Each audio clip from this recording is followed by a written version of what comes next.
Do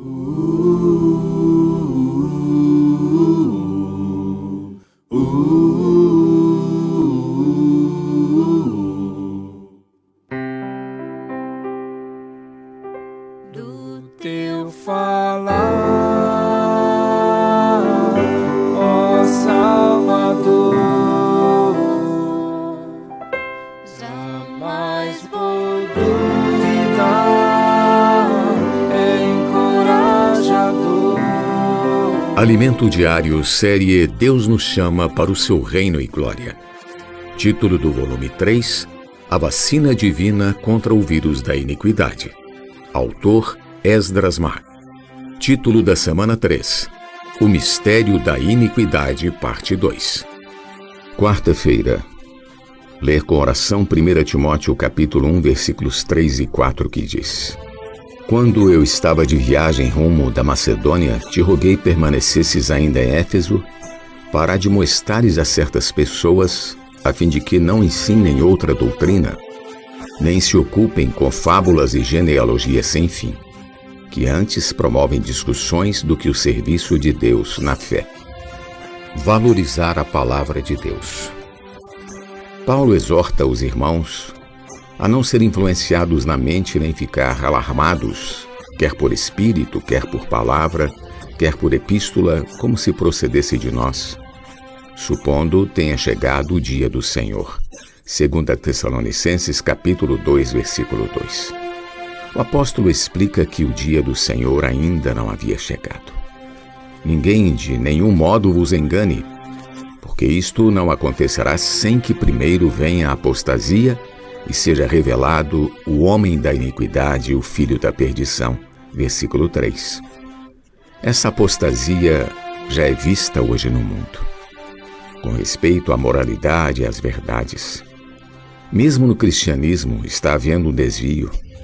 As igrejas evangélicas têm se acomodado aos novos valores, pendendo para o lado da motivação, autoajuda e pouco se preocupando com as verdades fundamentais da Bíblia.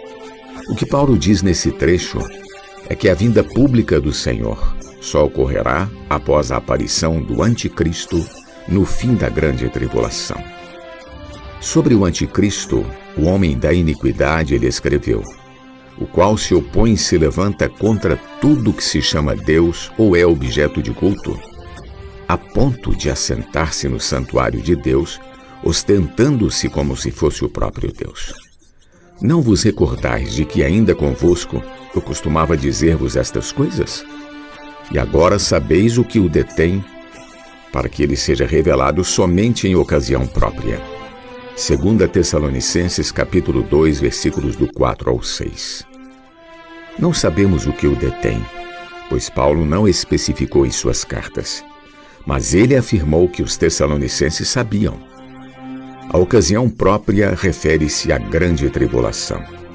O apóstolo Paulo também explicou que o mistério da iniquidade já opera.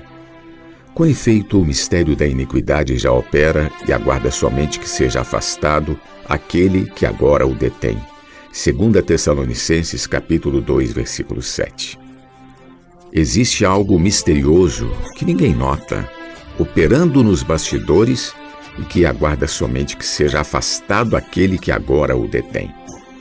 Não sabemos o que o detém, mas podemos ter uma ideia. Alguns pensam que é a Bíblia, mas isso é impossível. Os comunistas na China tentaram tirar a Bíblia dos cristãos. Inclusive queimaram e torturaram pessoas para que entregassem sua Bíblia, mas não conseguiram. E hoje muitos têm acesso à Bíblia digital. Outros dizem que é a igreja, porém já vimos que a maioria dos cristãos não será arrebatada, portanto não é a igreja. O que realmente faz a diferença é o efeito da palavra de Deus, a credibilidade que as pessoas dão à palavra. Atualmente, o que restringe a humanidade são os valores morais cristãos. A Constituição norte-americana foi baseada na Bíblia, mas hoje tem se tentado mudar isso. Já não se ora nas escolas nem nos eventos públicos. Existe uma grande rejeição à palavra de Deus. A Bíblia tem perdido credibilidade entre os poderosos, políticos, celebridades, autoridades. Parece que quanto mais poder possuem, menos creem na Bíblia. Vejamos alguns versículos que tratam do contexto da volta do Senhor. 2 Timóteo capítulo 4, versículos 1 ao 3, parte A, diz: Conjuro-te perante Deus e Cristo Jesus, que há de julgar vivos e mortos, pela sua manifestação e pelo seu reino. Prega a palavra, insta, quer seja oportuno, quer não. Corrige, repreende, exorta com toda longanimidade e doutrina, pois haverá tempo em que não suportarão a sã doutrina. Doutrina significa ensinamento. No período próximo à vinda do Senhor, as pessoas não suportarão os ensinamentos saudáveis, a moralidade, a piedade, uma vida de amor, temor e tremor diante de Deus. Pelo contrário, cercar-se-ão de mestres segundo as suas próprias cobiças, como que sentindo coceira nos ouvidos. Versículo 3, parte B de 2 Timóteo 4. Nesse tempo, as pessoas perderão a convicção pessoal e só buscarão o falar que lhes agrada. É isso que ocorre hoje na mídia, no meio político e empresarial. As pessoas só falam o que sabem que vai agradar, independentemente do que acreditam. É tudo mentira e falsidade. Olha o que diz o versículo 4. E se recusarão a dar ouvidos à verdade, entregando-se às fábulas. A única verdade absoluta é a Bíblia. Mas as pessoas se recusam a dar ouvidos à verdade, preferindo as fábulas. No tempo de Paulo já havia fábulas, que hoje conhecemos como fake news, notícias falsas, inventadas. Hoje, muitas mentiras faladas pelas autoridades e pelos poderosos são tomadas como verdade. Paulo então adverte: Tu, porém, sê sóbrio em todas as coisas, suporta as aflições, faz o trabalho de um evangelista, cumpre cabalmente o teu ministério. Versículo 5. E ainda faz mais exortações. Tal testemunho é exato. Portanto, repreende-os severamente, para que sejam sadios na fé, e não se ocupem com fábulas judaicas, nem com mandamentos de homens desviados da verdade. Tito, capítulo 1, versículos 13 e 14.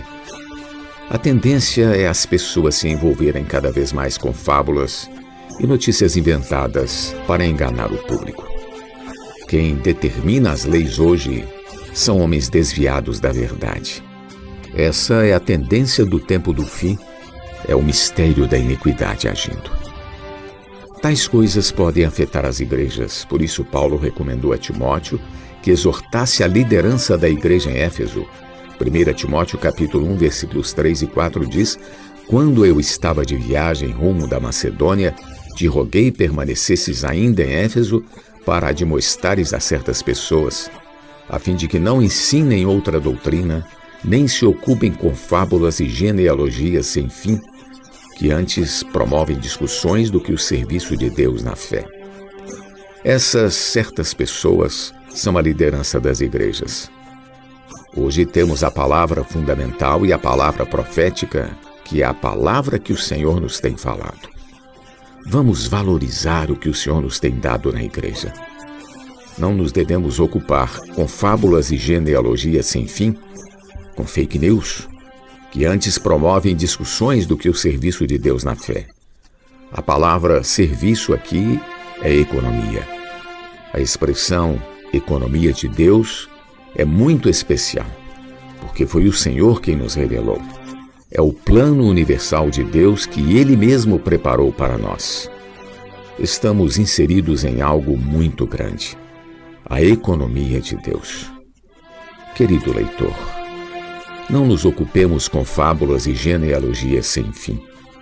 O que precisamos é ter uma visão governante. Vamos falar a palavra de Deus, pois chegará o dia em que ninguém mais buscará a Deus. Hoje ainda existe certo temor a Deus.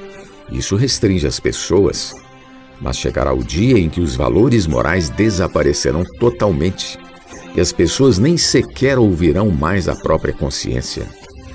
Será nesse momento que o mistério da iniquidade, o anticristo, se manifestará. Por isso precisamos dar mais valor à palavra de Deus. Pergunta de hoje: nos dias de hoje, o que seriam as fábulas e genealogias sem fim? Jesus é o Senhor. Do teu falar, ó Salvador, jamais vou duvidar, é encorajador, fiel me faz andar, faz tua glória eu ver, o mal vem derrotar. Fiel me faz andar, faz tua glória eu ver, o mal vem derrotar.